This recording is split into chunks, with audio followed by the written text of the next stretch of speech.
The surgeon told the coroner's jury that Esther Marrable had rotted her own jaw by eating her dinner at the dipping bench.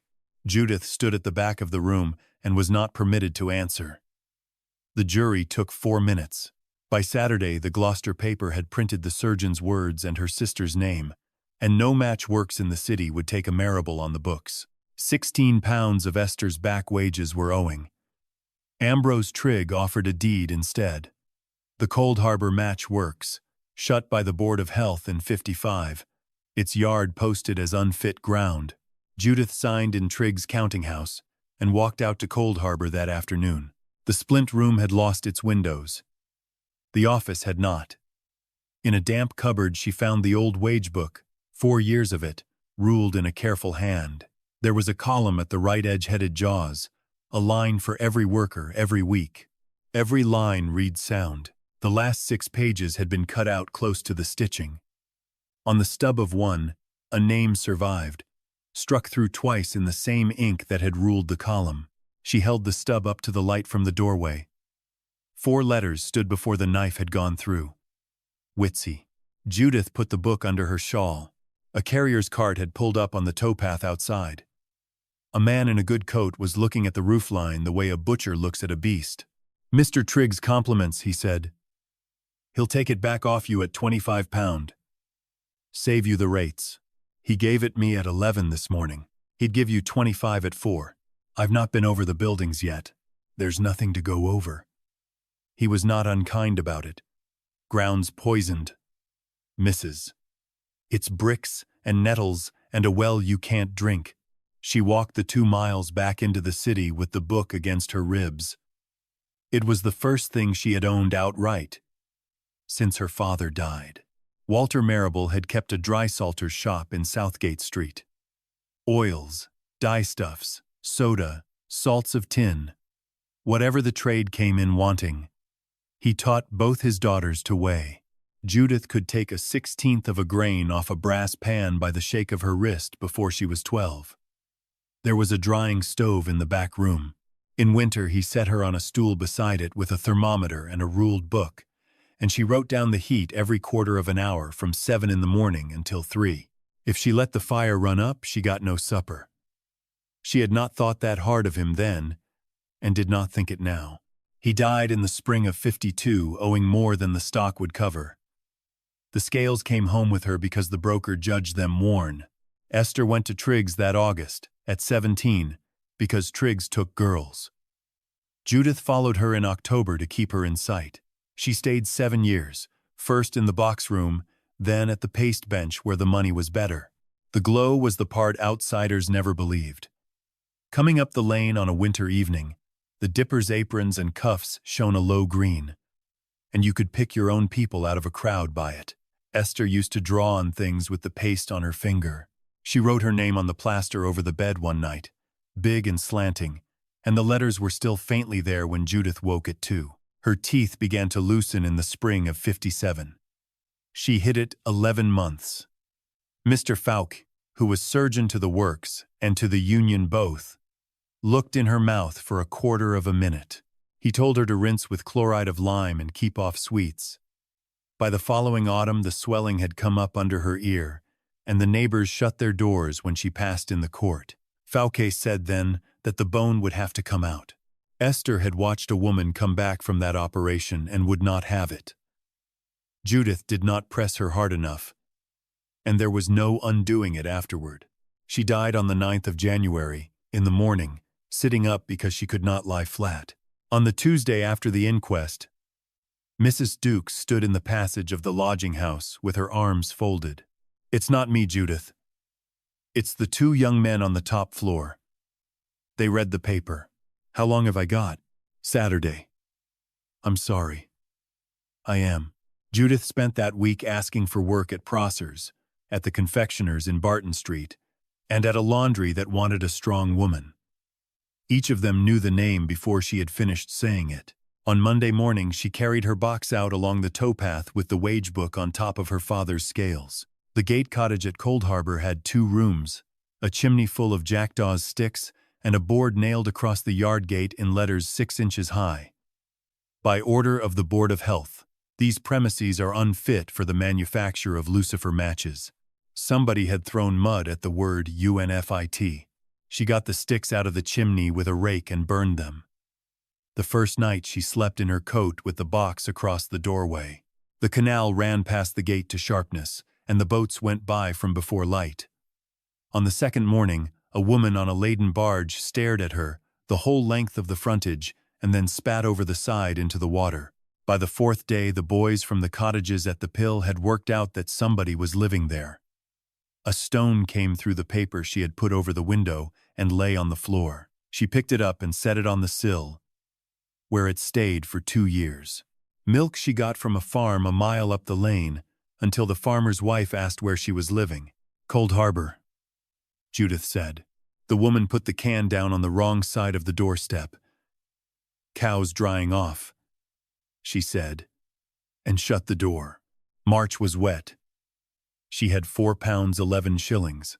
The rates on the place stood £7 12 and 6 in arrears, which she learned from a printed demand handed in at the gate by a boy who ran off before she could ask him anything. She burned broken splint crates for fuel.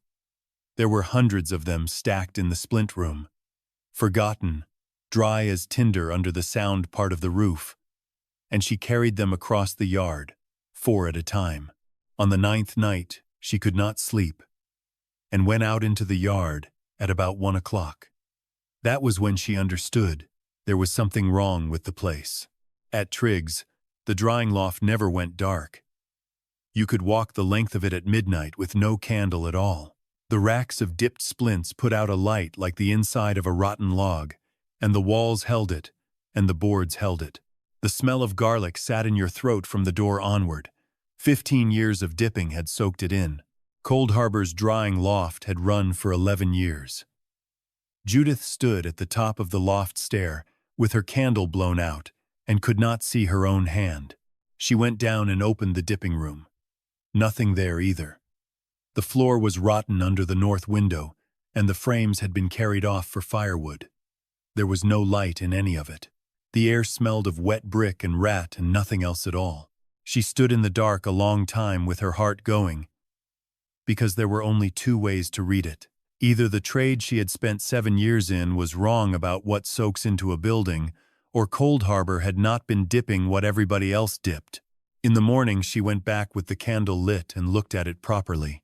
The dipping slab was slate, 10 feet by 3, set on brick piers. There was a crust on it where the frames had been drawn across, dark and hard, and dulled over with 11 years of dust. She scraped a little into the hollow of her thumbnail with a knife and turned it to the window. It was red, a dull red, like old brick dust. It was like nothing she had handled in 7 years at a paste bench. She put the scraping in a twist of paper and the paper in her pocket, and stood there with the knife in her hand, working back through every day of it. Chlorate came white. Antimony came gray. The paste at Triggs went on the color of thin honey and dried the color of a dirty candle, and it stank, and it shone. Behind her, a voice said, "You'll want to mind that floor." An old woman stood in the doorway in a black bonnet with a basket over her arm, entirely at her ease, as though she had come in out of her own backyard. "They told me down at the Pill there was a woman living up here," she said. "I said I'd come and see which woman it was." "Judith Marrable. I know what you are," the old woman said. "I read a paper same as anybody. Her name was Nancy Prue. She was 62, and she had worked at Coldharbour from the summer of '49 until the day it shut. Box room first," she said, sitting down on the office step without being asked. "Then the frames. Then the dipping. The last 4 years. You dipped 6 days a week." Judith looked at her for longer than was polite. Nancy Prue had a full set of her own teeth on the bottom, most of the top, and a jaw like anybody's grandmother. "How old were you when you left off?" 58. Nancy laughed at her. "You're counting me up. Go on then. There were 19 of us here at the end. 2 are dead of the cholera and 1 of a fall, and old Beddoes still alive at Hynham. There was never a bad jaw in that building. Not one. in 11 years. There's a book in the office says the same thing. There would be. She wrote everything down. Who did? Mrs. Whitcomb. Nancy said the name. The way you say one that has not been wanted lately. Grace. Whitcomb. It was her place. Her husband's first. Then hers. When he went. She wouldn't have a bite of food in the dipping room. She wouldn't have you go home in your apron either. There was a sponge and a basin at the door, and she stood over you while you used it. 2p off if you didn't. And you thought her hard. We thought her a devil. My mother said the same about washing your hands before a birth. Where is she now? Died in the Union. 4 or 5 years back. She'd nothing at the end. How does a woman with a going works die in the Union? She hadn't a going works by then. She was shut 2 years before she went. Nancy shifted the basket on her knee.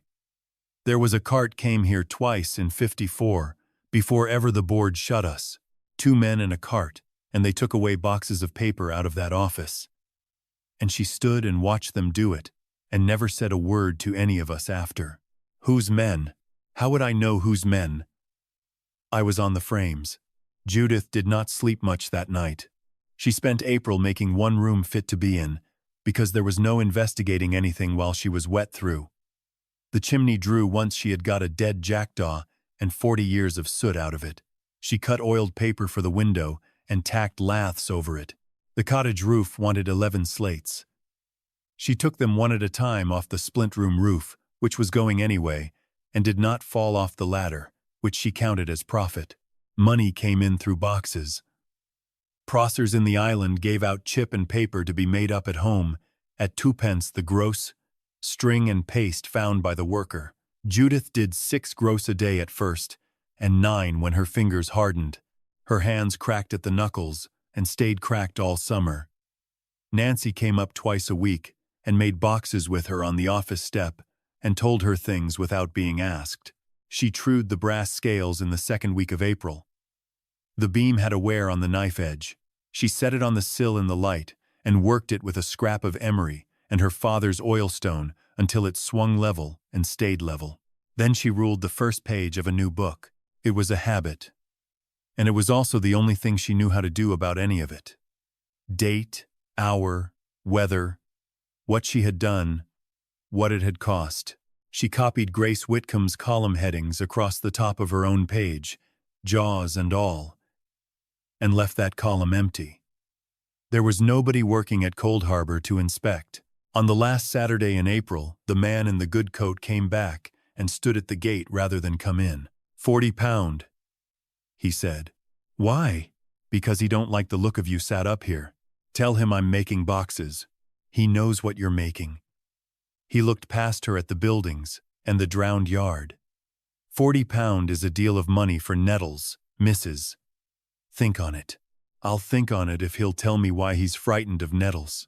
The man laughed and got up on the cart and did not answer. She went into the office when he had gone and read the jaws column for an hour. 192 lines of sound in a dead woman's hand. Afterward, she looked again at the stubs where the last 6 pages had been. Whoever cut them had used a sharp knife and a straight edge, and had been in no hurry at all.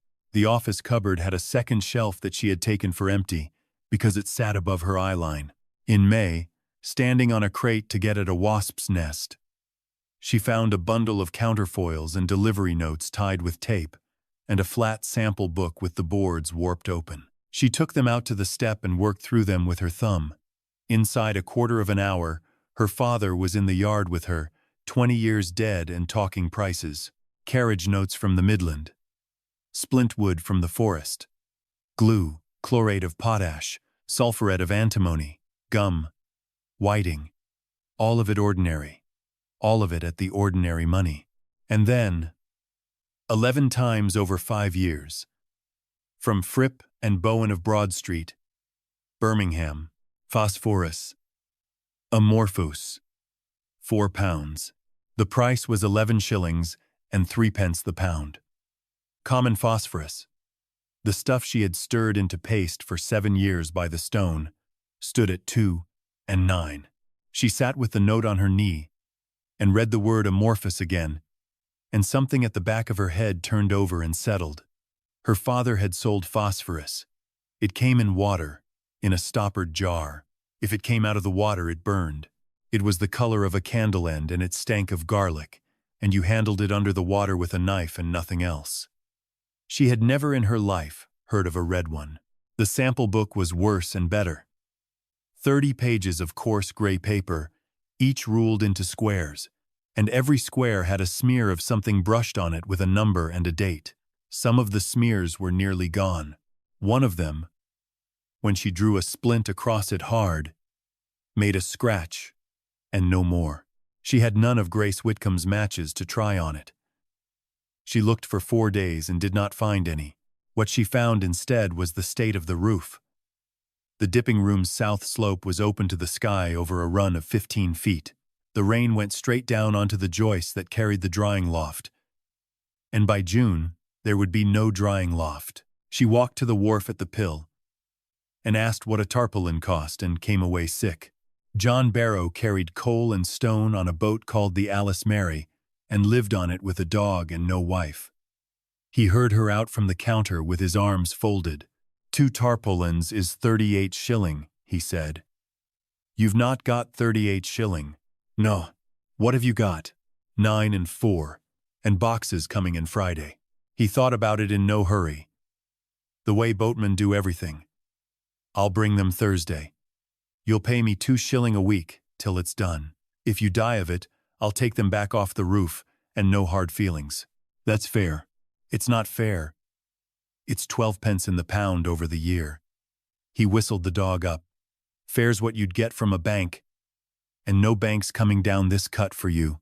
Why are you doing it? Because I knew your father, Barrow said. He weighed honest. And he never once talked down to a boatman. That's 2 things. They got the sheets over the south slope on the Friday with rope and half a hundredweight of stone. On the Sunday, the stack over the office came down in the night and took a corner of the office roof with it. She stood in the wet ash of her own good week and swore until she was hoarse. That evening she wrote to Fripp and Bowen. She asked whether they still supplied the amorphous phosphorus, at what price, and whether they had any customer for it in the county of Gloucester at present. The answer came inside a fortnight in a clerk's fine hand. They did supply it. It stood now at 9 shillings the pound. They had no customer for it in Gloucestershire, and had had none since December of '55. She read that last line on the towpath and had to sit down on the edge of the wharf. Nancy could not read, so Judith read the delivery notes out to her on the office step that evening, one at a time, with the dates. 11 and 3 the pound, Nancy said. What's the other stuff? 2 and 9. Then, she was a fool. She costed her glue to the farthing. She wasn't a fool at anything. Then she was buying something, Nancy said, and it went in this building, and it's 4 years since anybody in this county bought a pound of it. Judith paid Barrow his first 2 shillings on the Saturday and wrote it in her book under the date, and had 6 and 8 pence left in the world. The mixing house was the only building on the ground she had not been inside. It stood apart in the corner of the yard. Brick, 1 story, no window on any side, an iron door, and a lock rusted into one piece. She took the door off its hinges in the 2nd week of June by driving the pins up with a nail and a stone. It was an hour and a half of work. The door came down on her foot at the end of it, and she lost the nail off her big toe. The inside was dry. That was the first thing.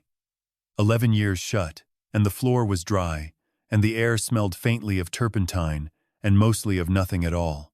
There was a bench and a small furnace of fire brick with an iron plate. There was a rack of stoppered jars. Standing on the floor beside the furnace was an iron pot about the size of a bucket. Its lid clamped down by 2 bolts, the joint run round with lead. Somebody had scratched a date into the lead with a point. 4 Nov. 55. On a shelf above the bench stood 3 books bound in marbled boards. Trials, 1,849. Trials, 1,850, 51. Trials, 1852. Judith sat down on the floor with the door off and read until the light went. Grace Whitcomb had written the way Judith's father made her write. Date, hour, weight, heat, hours held. Result. She noted her failures without excuses. No good, my own fault. Left the fire. Over 3 years she had tried more compositions than Judith knew existed, and she had costed every one of them in the margin to the farthing. One entry in the 1850 book ran, "Seventh trial of the box paper. Would not draw after damp. Cost of the £4. £2 5s. And 8 days. And I have learnt one thing by it, which is that the glue must be less." Judith read that twice. A woman does not write cost of the £4 about something she has decided against. The 1852 book stopped in the middle of a page on the 19th of December, mid-sentence, after the words as to which see Mr. T's letter of the 9th. And my answer, there were no more books. On the shelf where they had stood, the dust lay in 4 more clean rectangles. That should have kept her careful. Instead, she went at it from the wrong end. Because she was cold, and behind with Barrow, and the demand for the rates was in her pocket. The jars in the rack were labeled in the same hand. Chlorate, antimony, sulfur, flowers of, manganese, red lead, glue. There was no phosphorus of any kind in the building, and the Fripp and Bowen notes stopped in 55. Judith put those 2 facts together and got a wrong answer that she was pleased with for 9 days. If the buildings never glowed, and the slab crust was red, and there was no phosphorus in the store, then Grace Whitcomb had left phosphorus out altogether. Chlorate and sulfur and antimony will take fire off friction. Everybody in the trade knew it. Everybody in the trade also knew what happens when you mix chlorate and sulfur in any quantity and then rub it, which was why nobody did. She did it on the 21st of June, on the slate slab, in daylight. A wooden spatula, about 2 drachms of each. She wanted to be certain before she opened her mouth about it. The flash took the hair off her forearm and the front of her cap. It left a burn from her wrist to her elbow that wept for 3 weeks. She was lucky the way people are lucky, who nearly do something much worse. The slab was not marked at all. Nancy dressed the arm with a linen rag and lard and told her exactly what she thought of her. "You'd not have done that if you'd read her books through." "I read the books." "You read them for what you wanted." Nancy tied the ends off harder than she needed to. She bought that stuff 11 times. 11. What did she do with it? Put it on her bread. There's none of it in the store. Then it went somewhere. Or she gave it up. She never gave anything up in her life, Nancy said. You've been here 5 months, and you've decided what a woman did in 11 years. Your arm's the answer to that. Then tell me where 4 books went. Same place as the boxes of paper, I should think. Nancy got up off her knees and put the lard away. You want to stop mixing things and start asking who carried them. Alice Purnell came up the towpath in the middle of August with her mother behind her and stood in the yard turning her bonnet round in her hands. She was 19. She had dipped at Triggs for 4 years. Judith knew her by sight from the yard and knew the way she was standing before anybody said a word. The head held a little to the right, the hand not quite touching the face. Show her, the mother said. Alice showed her. 2 of the back teeth on the lower left were gone, and the gum had not closed. The bone at the bottom of the socket was gray and dead-looking, and the smell came off it into the open air of the yard. Mr. Fowke says it's my own doing, Alice said. He says I've a bad mouth from birth. When did he look at it? Whitson, have you told the forewoman? If I tell her I'm off the books, and there's 4 at home under 10. Judith took them into the cottage and gave them what she had, which was bread and half a pot of jam and the last of the tea. Afterward, she sat on the step a long time. There was a way to use it. She could see the whole of it laid out.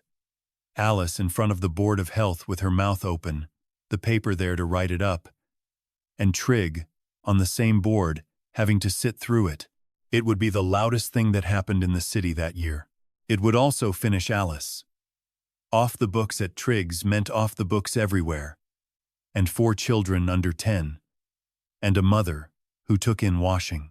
She went to Netheridge in Westgate Street instead. He was nobody's surgeon in particular, and charged 30 shillings for a written opinion. Judith paid it out of the rates money, which was all the money she had. Netheridge examined Alice for 20 minutes and wrote 4 sides in a plain hand. Necrosis of the lower jaw, well advanced. Removal of the affected bone advised without delay. You'll want the other thing in writing as well, he said, or you'd not have paid 30 shillings for what any surgeon would tell the girl for nothing. How many have you seen? 14. In 19 years. 13 of them dipped lucifer matches. He was already writing. That is a fact, and I'll put my name to it. What you do with it is your affair. And I'd think about it if I were you. Because Mr. Triggs subscribes to the infirmary. She had the opinion. She had the wage book. She had a burn on her arm and a theory. And she was in that state where a person is certain and wrong at the same time. The Board of Health sat on the 4th of September, and any ratepayer might attend. Judith attended. When the closing order on Coldharbour came up in the ordinary business, she asked to be heard. And got it. Because Trigg wanted her heard. She said the Coldharbour composition had used no phosphorus whatever. She said the disease at Triggs was therefore preventable. And the proof of it was standing in the buildings. Fouke was on his feet before she had properly finished. No phosphorus, he said. Then perhaps the lady will inform the board what she supposes takes fire. Chlorate and sulfur, I imagine. Has she made any? I have. With what result? The room could see the bandage.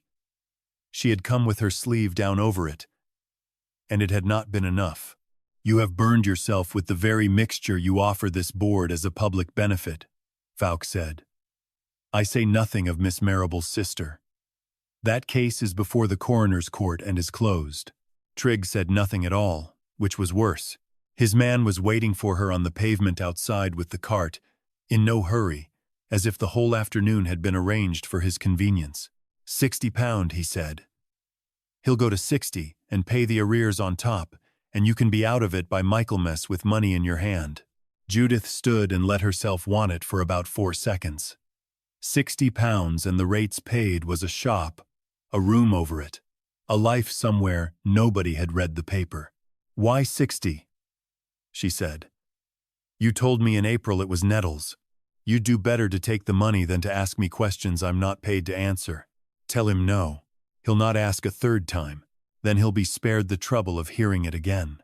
The demand for the arrears was at the gate on the 8th of September, with the date of the distress written in. She had 5 weeks and no money, and she spent them getting the rest of the books into her head. Grace Whitcomb's 3 volumes went with her everywhere that autumn. To Nancy's, to the boxwork, into her bed. She read them the way her father had taught her to read a stock book, front to back, adding as she went. By the end of October, she had a list of everything Grace had bought between 49 and 55, and what she had paid for it. One line in that list would not lie down. 4 pounds of the amorphous. 11 times. At 11 and 3, £50 worth of a thing that cost 4 times what the ordinary stuff cost. Bought steadily for 5 years by a woman who costed her glue to the farthing. Nobody buys that much of anything to leave it out. She was still turning it over on the night of the 2nd of November, when the drying loft caught. She woke to the light moving on the ceiling of the cottage. By the time she was across the yard, the whole south end of the loft was going. The flame stood up out of the roof higher than the ridge. The boats on the cut were shouting. There was nothing on the ground to fight it with, and a well she could not reach the bottom of. The loft took the office with it. She saved the wage book, because the wage book was under her bed, where it had been since March. The sample book of striking papers, 30 pages of Grace Whitcomb's brushed squares, was on the office shelf and went with everything else. John Barrow got there at 3 in the morning with 2 men off a boat. They wet the cottage roof and let the rest burn. That started at the north end, he said afterward, with his face running. North End's where the stair is. I know where the stair is. There's nothing at the north end to catch. I know that too. Then say it to the constable. I'll say it. He'll write it down, and that will be the end of it. Because I've no witness, and no insurance, and a burned arm the whole Board of Health has seen. She said it to the constable in the morning, and he did write it down, and that was the end of it. The bailiffs came on the 11th for £7, 12 and 6. They took the bed, the 2 chairs, the pot she cooked in, and her father's brass scales in their fitted mahogany box. £1.5 the scales, the man said, writing. You'd get better at a sale. They were my father's. They generally are. He was not enjoying himself. It was worse than if he had been. You can redeem within 5 days on payment. She stood in the doorway and watched the box go down the towpath under his arm. Nancy had hold of her arm, and there was nothing to say that would have been of any use. Nancy came back in the afternoon with 31 shillings tied in a handkerchief, which was her burial money, and put it on the table. No, Judith said. It's 5 days to redeem them. And then what? He'll have the bed back off me in the spring and your funeral with it. She pushed the handkerchief across. Take it home. If I want it, I'll ask. And you'll know I'm past helping when I do. On the 15th, the Board of Health served notice that the Coldharbour buildings were now dangerous as well as unfit. They were to be taken down, and the ground cleansed to the surveyor's satisfaction, inside 3 months. The last of it, she thought. She stood in the wet ash of the loft floor on the 16th with her hands hanging. The mixing house had not burned. Brick walls, an iron door lying off its hinges in the nettles, and no window for a spark to get in at. She went inside out of the rain and sat down on the floor beside the furnace with her back against the wall. The iron pot was where it had always been. 2 bolts, the lead run round the joint, the date scratched into it. 4 November 55. £50 of a thing that cost 11 and 3. She got her hands round the pot and rocked it. It was heavy, and it did not slop. She did not open it for 6 weeks. She wanted to know what was in it before she let the air at it. The way to know was in London and cost 1 shilling and a letter. She wrote to the Commissioners of Patents on the 29th of November, asking for any specification enrolled in the name of Grace Whitcomb of Gloucester. On the 9th of January, a stitched pamphlet came through the post office at the Pill. Provisional Protection, number 2116. Grace Whitcomb of Coldharbour, in the city of Gloucester, widow. Improvements in the manufacture of lucifer matches. Deposited the 12th day of September, 1853. 3 pages. She read it in the post office doorway, and again walking, and a third time sitting on a bollard at the wharf. The whole of Coldharbour came apart in her hands and went back together the right way round. Phosphorus, said Grace Whitcomb, kept at a steady heat in a vessel closed against the air, is altered in its nature. It becomes a red powder that does not take fire of itself, does not fume, and does not injure the workpeople. That altered phosphorus, she did not put in the match at all. She put it on the box. The head of the match carried the chlorate and the antimony and nothing else. It would lie in a fire grate all day and do nothing. It would take fire in an instant on the paper she had brushed for it, and on nothing else in the world. 11 years of dipping in that loft and no glow on the walls, because there had been no free phosphorus in the loft to glow. 19 workers and a column of sound. A slab crusted red. A book of brushed papers she had burned before she understood what she was holding. A pot of the altered stuff, sealed with lead on the 4th of November. 55. 10 days before the Board of Health shut the doors. And a woman dead in the Union with nothing. The rest took until March, and Nancy did the part Judith could not do. The Gloucester Union kept the effects of the dead unclaimed for 7 years, in a store off the receiving ward. Grace Whitcomb had died there on the 12th of February. 56. Nancy Prue had known her 11 years, could name her, and said so to the master's face. "You're not kin," the master said. "I dipped for her 6 days a week for 4 years. There's no kin. If there was kin, she'd not have died in your infirmary." They gave up a deal box 18 inches long with a cord round it. Nancy carried it out and would not let Judith take it off her until they were past the gate.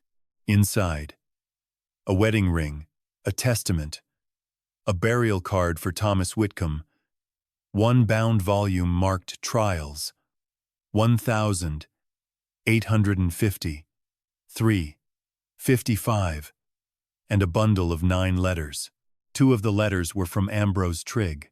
The first, dated the 9th of December, 1,852, offered £120 for the entire interest in her improvement.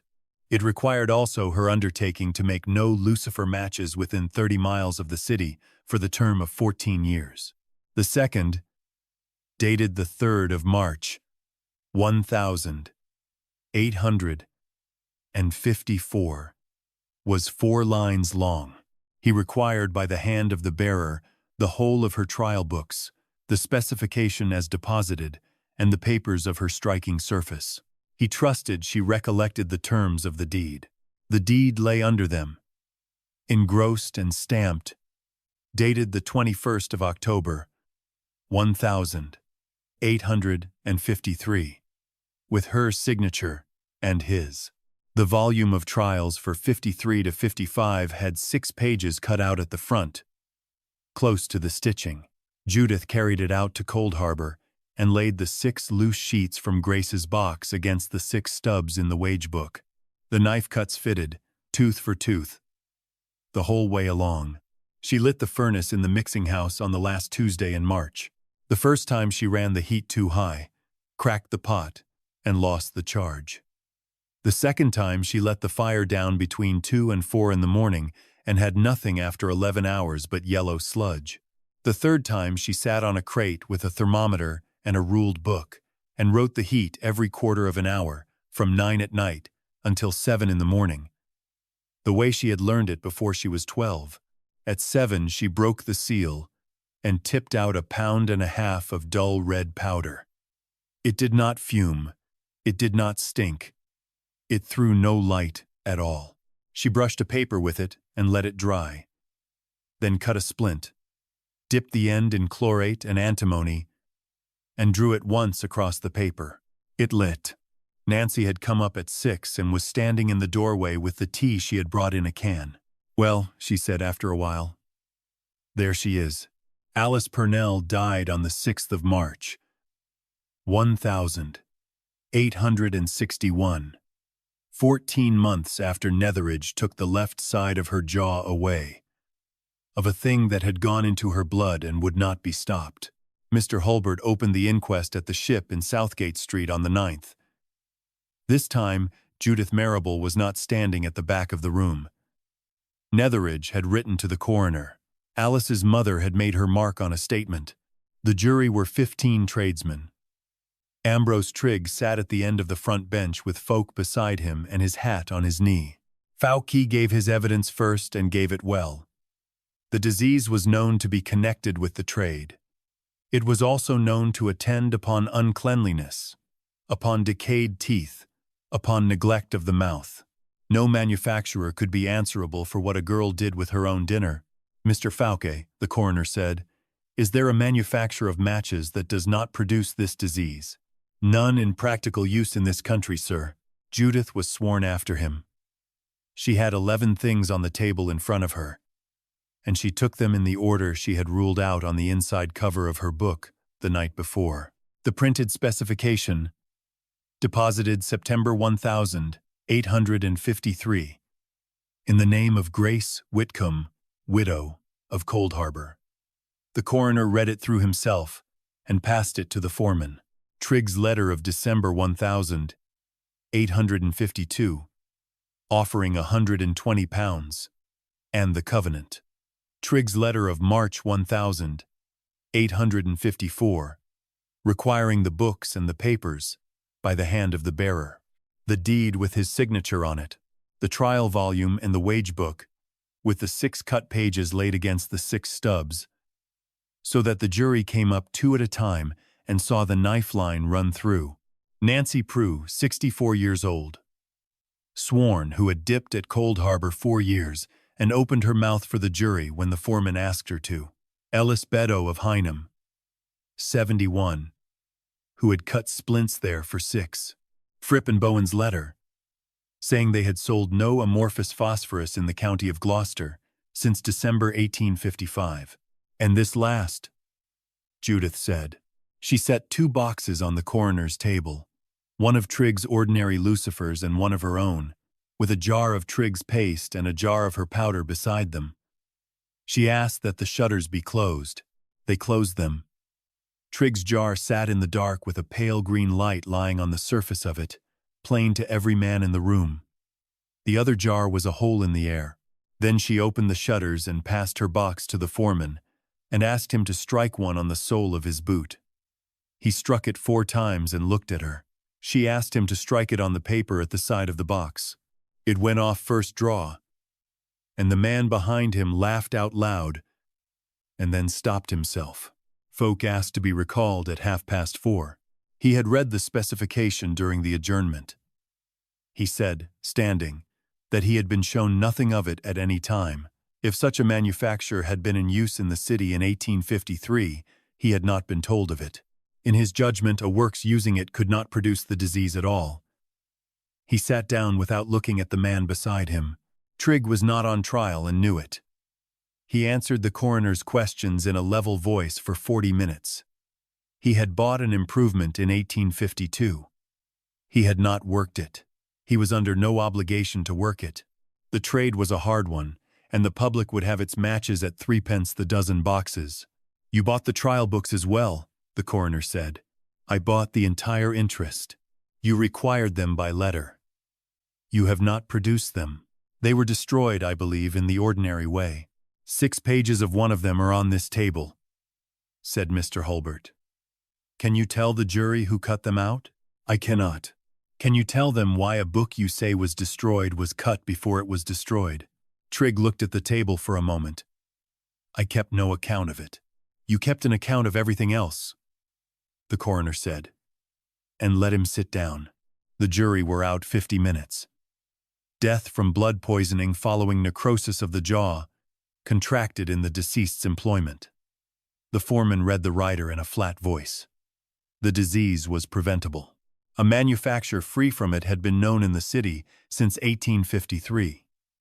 The jury desired the coroner to forward the depositions to the Secretary of State. The Gloucester Journal ran it over 2 columns on the 16th, and the Bristol papers took it up. By the end of April, Triggs had lost the shipping contract that carried the works, and half its retail trade went with it. The firm was wound up in the November of '61. Trigg went to Bristol and traveled in soap and blacking for a house in Redcliffe Street, and his son emigrated. Nobody was hanged and nobody repented. Alice Purnell's mother got £200 out of the assignees in '63, when it did her a good deal less good than it would have done in '60. The closing order on Coldharbour was discharged in the September of '61.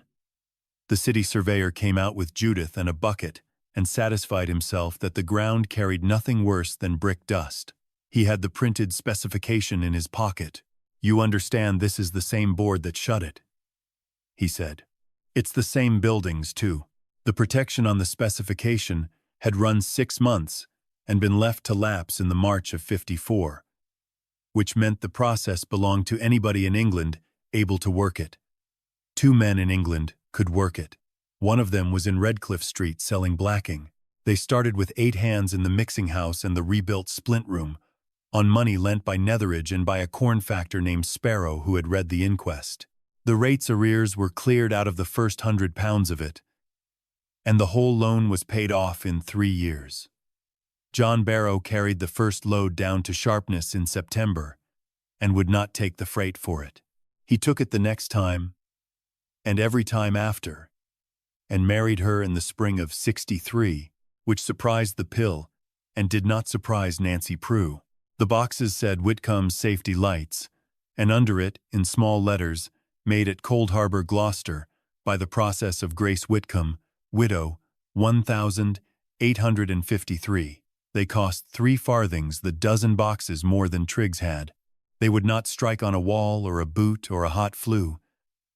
The London trade would not touch them for 2 years, and then could not get enough of them. Fowke kept his union appointment and lost the works retainer, since there was no works to retain him. He was never asked to give evidence in the city again, and never once spoke to Judith in the street. Nancy Prue was forewoman of the box room at 65, and answered to Mrs. Prue inside the gate, and to nothing else. "You've a girl in there eating at the bench," she told Judith one dinner time. Purnell's second. "Say something to her then." "I have. I'm telling you so you'll say it as well, and she'll believe it's a rule and not an old woman."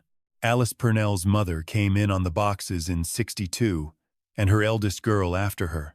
Ellis Beddoe came out from Hynham once a year and was given his dinner and told everybody how the splint room had been laid out in 49, which was how it was laid out now. The wage book had a column at the right edge headed Jaws. Judith wrote it up herself every Saturday. She had the year's page copied into the journal each January, which cost 11 shillings, and was worth it. Netheridge came to inspect, was paid by the works, and had it in writing that he might publish whatever he found. Grace Whitcomb had been buried in the Union ground with a number on her. In the June of 62, they took her the length of the same churchyard and put a stone up with her name on it, and the date of her specification under it. 11 of the old Coldharbour hands walked behind. Judith paid for it out of the first year's profit. She went up into the new drying loft the night before it started work, in the December of 61, to see that the racks stood true. The frames were in their rows with the dipped splints in them. 3,000 gross. Drying in the dark. She put her lamp down on the boards at the head of the stair, walked to the far end of the loft, and turned round. She could not see the racks. She could not see the walls, or the roof timbers, or her own hands held up in front of her face. There was the lamp 40 feet away on the floor, and past the edge of its light there was nothing at all. There would be nothing at all in that loft on any night that anybody ever worked in it. Esther had written her name over the bed in a green light that lasted until 2 in the morning. Judith stood in the dark a while longer and let herself think about that.